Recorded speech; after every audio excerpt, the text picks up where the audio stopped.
برادران اسلام السلام علیکم ورحمۃ اللہ وبرکاتہ۔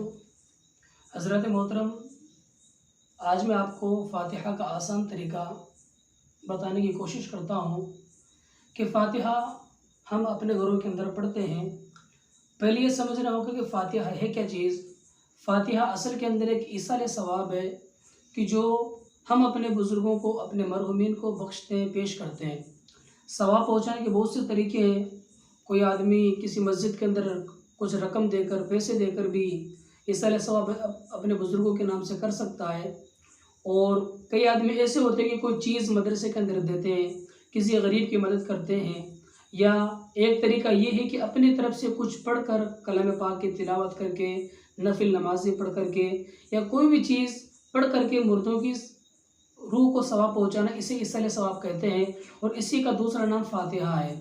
فاتحہ لگانے کا آسان طریقہ یہ ہے کہ فاتحہ پڑھنے کے لیے آپ کلام پاک کی اگر کوئی بھی صورت، کوئی بھی آیت پڑھ کر اگر آپ ایصال ثواب کریں گے تو وہ اس مردے کی روح کو اس کا ثواب پہنچ جائے گا، اور یہی اصل کے اندر ایصال ثواب ہے، اور یہ اصل میں فاتحہ ہے۔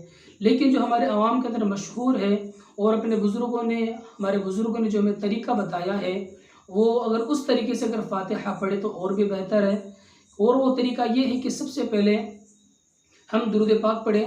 درود پاک پڑھنے کے بعد میں کم سے کم 4 قل، یعنی قل یا ایھا الکافرون، قل هو اللہ احد، قل اعوذ برب الفلق، اور قل اعوذ برب الناس۔ اس کے بعد سورہ فاتحہ پڑھیں۔ اس کے بعد الف لام میم کی آیتیں پڑھیں، اولئک علی ھدی من ربہم واولئک هم المفلحون تک پڑھیں۔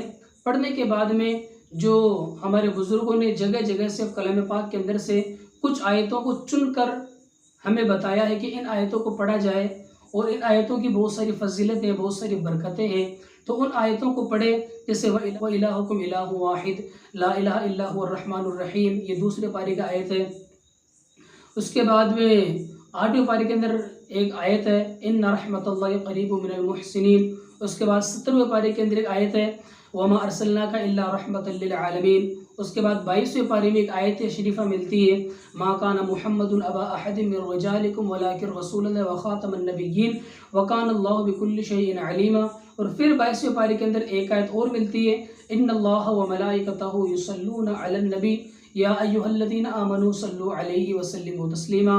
اس کے بعد میں یہاں پر درود پاک پڑھے، اللہم صلی علی سیدنا مولانا محمد مبارک وسلم، صلو علیہ صلاۃ و سلام علیک یا رسول اللہ صلی اللہ تعالی علیہ وسلم۔ درود پاک پڑھنے کے بعد میں 23ویں پارے کے اندر میں ایک اور آیت ملتی ہے جو اس طریقے سے، سبحان ربک رب العزت عما یصفون وسلام علی المرسلین والحمد للہ رب العالمین۔ تو حضرات محترم، یہ ہے فاتحہ خوانی پڑھنے کا طریقہ۔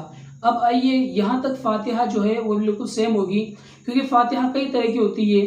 کوئی آدمی فاتحہ دلاتا ہے اپنے مردوں کو ایصال ثواب کے لیے، کوئی اس لیے دلاتا ہے اپنے گھر میں خیر و برکت کے لیے، کوئی اپنے کام دھندے کے اندر روزی روزگار کے لیے۔ تو جس طریقے کی فاتحہ ہوگی اسی طریقے سے اس کو دعا کرنا ضروری ہے۔ تو دعا کا طریقہ یہ ہے، یعنی بخشنے کا طریقہ جسے ہم کہتے ہیں بخشنے کا طریقہ، تو بخشنے کا طریقہ وہ اسی طریقے سے، سب سے پہلے آپ اللہ کے بارگاہ میں دعا کریں کہ یا اللہ، میں نے جو کچھ یہ تیرے مقدس کلام کی آیتیں پڑھی ہے، صورتیں پڑھی ہے، ان کے پڑھنے میں اگر کسی بھی طرح کی چھوٹی بڑی کوئی بھی غلطی رہے گی، اسے اپنے فضل و کرم سے معاف فرما، اور تمام غلطیوں کو معاف فرما کر اسے اپنی بارگاہ میں قبول فرما۔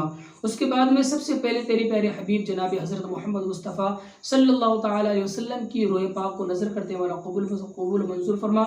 حضور کے بعد میں حضور کے تمام صحابہ، تمام صحابہ کرام، تمام تابعین، تبع تابعین، خلفۂ راشدین، ائمہ مجتہدین، تمام شہداء کربلا، تمام شہداء بدر، تمام شہداء حنین، تمام شہداء خندق، تمام ازواج مطہرات، تمام اہل بیت اطہار، تمام بزرگان دین، تمام تیرے پیارے بندوں کی بارگاہ میں نظر کرتے والا قبول منظور فرما۔ یا اللہ، تیرے جتنے بھی تیرے مقدس ولی جو اس دنیا سے کوچ کر گئے، تمام کی روح کو نظر کرتے والا قبول فرما۔ ان کے بعد تمام مومن و مومنات، تمام مسلمین و مسلمات کی روح کو نظر کرتے والا قبول منظور فرما۔ اس کے بعد میں آپ اگر کسی خاص مردے کی طرف سے خاص کسی آدمی کی روح کو ایصال ثواب کرتے ہیں، اس کا نام لے لیں، مثال کے طور مرحوم خصوص بالخصوص اس فاتحہ خوانی کا ثواب مرحوم جناب عبد الرحمن خان کی روح کو عطا فرما، عبد الغفور خان کی روح کو عطا فرما، مرحوم چاند خان کی روح کو عطا فرما، مرحوم کچھ بھی آپ جو آپ کو نام لینا چاہے اس مرحوم یا مرحومہ کا نام لیں، اس کے بعد میں اس کے حق میں دعا کریے اللہ ان کی قبر کو تا حد رزق کشا عطا فرما، قبر میں رحمت و انوار کی بارش عطا فرما، ان کی قبر کو بقعۂ نور بنا، ان کو عذاب قبر سے محفوظ فرما، ان کی قبر کے اندر رحمت و فضل و غفران کی بارشیں عطا فرما۔ ان کے لیے آپ جتنے ہو سکے ان کے لیے دعائیں کریں، اور اگر آپ یہی فاتحہ کسی مردے کی روح کو نہیں بلکہ اگر اپنے کاروبار میں برکت کے لیے کرتے ہیں تو آپ دعا کریے اللہ کہ میں نے جو کچھ پڑھا ہے اس کی برکت سے، اس کی فضیلت سے میرے کاروبار میں برکت عطا فرما، اس کی برکت سے مجھے حلال روزی عطا فرما، مجھے تمام بلاؤں، تمام مصیبتوں، تمام آفتوں سے محفوظ فرما، میرے گھر کے اندر، میرے کاروبار کے اندر خیر و برکت عطا فرما، فلاں فلاں۔ اسی طریقے سے آپ دعا کرتے جائیں۔ اگر آپ کاروبار کے لیے دعا کرتے ہیں تو کاروبار کے حساب سے اپنے حساب سے دعا کر لیں، اور اگر کسی مردے کی روح کو ثواب پہنچنا چاہتے ہیں تو مردے کے لیے ثواب کریں۔ باقی خاص طریقے سے اس کا کوئی نہیں ہے، بلکہ جو بخشنے کا طریقہ ہے وہ اصل میں دعا ہے۔ آپ جو بھی دعا مانگیں گے وہ آپ کا بخشنا بن جائے گا۔ آپ کسی بھی انداز میں، اپنے ٹوٹے پھوٹے انداز میں، کسی بھی طریقے سے اگر آپ فاتحہ پڑھنے کے بعد، کلام پاک کی کچھ بھی آیتیں پڑھنے کے بعد اگر ایصال ثواب کرتے ہیں تو آپ کا فاتحہ کا طریقہ بالکل درست ہے۔ لیکن اگر جو ہمارے بزرگوں نے طریقہ بتایا، جو میں پہلے بتا چکا ہوں، چاروں کل پڑھنا، الف لام میم پڑھنا، آیتیں پڑھنا، اس طریقے سے اگر آپ فاتحہ پڑھیں گے تو بہتر ہے، کیونکہ ہمارے بزرگوں کا طریقہ ہے۔ تو حضرات محترم یہ ہے فاتحہ کا طریقہ۔ اور جب آپ کی دعا مکمل ہو جائے، مکمل ہونے کے بعد آپ پھر سے وہ آیت کریمہ پڑھیں، ان اللہ وملائکتہ یصلون علی النبی یا ایھا الذین آمنوا صلوا علیہ وسلموا تسلیما اللہم صل علی سیدنا مولانا محمد وبارک وسلم صلوا علیہ الصلاۃ والسلام علیک یا رسول اللہ صلی اللہ تعالی علیہ وسلم سبحان ربک رب العزۃ عما یصفون وسلام علی المرسلین والحمد للہ رب العالمین حق لا الہ الا اللہ محمد رسول اللہ۔ یہ فاتحہ کا طریقہ ہے، تو آپ اس کو اچھے طریقے سے یاد رکھیں، اور جب بھی آپ کبھی فاتحہ پڑھیں تو اس طریقے سے فاتحہ پڑھیں اور اپنے مرحومین کی روح کو ثواب ان کی روح کو ثواب پہنچائیں۔ اللہ تعالیٰ میرے اور آپ سب کے مرحومین کی مغفرت فرمائے، اور ہم سب کو مرنے سے پہلے موت کی تیاری کرنے کی توفیق عطا فرمائے۔ وما علینا الا البلاغ۔ السلام علیکم ورحمۃ اللہ وبرکاتہ۔